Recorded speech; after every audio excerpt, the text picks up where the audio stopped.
আপনি কি খুব কর্কশ মেজাজ আপনার? আপনার দিলের ভিতরে কি একটুও রহম নেই? মানুষের প্রতি খুব বেশি কঠোর হয়ে যান? অ্যা এমন অবস্থায় আপনি আল্লাহ সুবহানাহু ওয়া তাআলার এই নামগুলো, এই নামের আমল করতে পারেন। খুবই ভালো একটি আমল। যে ব্যক্তি আল্লাহ সুবহানাহু ওয়া তাআলার একটি নাম ইয়া রাউফু, ইয়া রাউফু, ইয়া রাউফু, ইয়া রাউফু, ইয়া রাউফু, ইয়া রাউফু, যে ব্যক্তি এই ইসিম মোবারক খুব বেশি করে পাঠ করবে, তার দিলে রাহমত বেশি হইবে ইনশাআল্লাহ। অনেকেই আছে না, অনেক কঠোর মানুষ, অন্যকে ভালোবাসতে চায় না, বা খুব কর্কশ হয়। এই মানুষগুলোর জন্য এই নামটা খুব বেশি পারফেক্ট।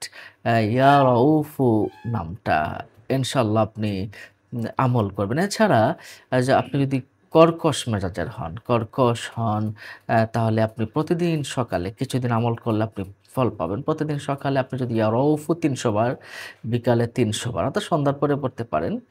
সকালে ৩০০ বার, বিকালে ৩০০ বার ইয়া রাউফু পাঠ করলে ২১ দিনের ভিতরে ইনশাআল্লাহ তার ভিতর থেকে কর্কশ মেজাজটা দূর হয়ে যাবে। সুবহানাল্লাহ, সুবহানাল্লাহ। তাহলে নিশ্চয়ই অ্যা এটা একটা আ ভালো এটা একটা ভালো আমল। আপনারা আমলটা করবেন ইনশাআল্লাহ।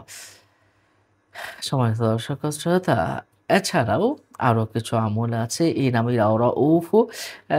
আপনি স্ত্রীলোক যদি নিজ বাড়ি হতে রওনা হয়ে স্বামীর বাড়িতে যাওয়ার পরে স্বামীর সামনে বসে যদি ইয়া রাউফু ৭ বার পড়ে, স্বামীর সামনে বসে, যখন নিজের বাড়ি থেকে যাবে স্বামীর বাড়িতে, ওখানে গিয়ে সামনে বসে ৭ বার পড়বে ইয়া রাউফু, ইয়া রাউফু, ইয়া রাউফু, ইয়া রাউফু। তাহলে আল্লাহ পাক রব্বুল আলামিনের ইচ্ছায় তার স্বামীর সাথে কোনো ঝগড়াঝাটি হবে না। এটা একটা পাওয়ারফুল আমল। আমরা জানি এবং বুঝেছি। সম্মানিত দর্শক ও শ্রোতা, উম নিশ্চয়ই ভালো কিছু জেনেছেন, ভালো কিছু শুনেছেন। অপর মুমিন মুসলমান ভাইকে জানাতে শেয়ার করে দিন। আর এমন ধরনের ভিডিও পেতে আমাদের চ্যানেলটিকে সাবস্ক্রাইব করে রাখুন।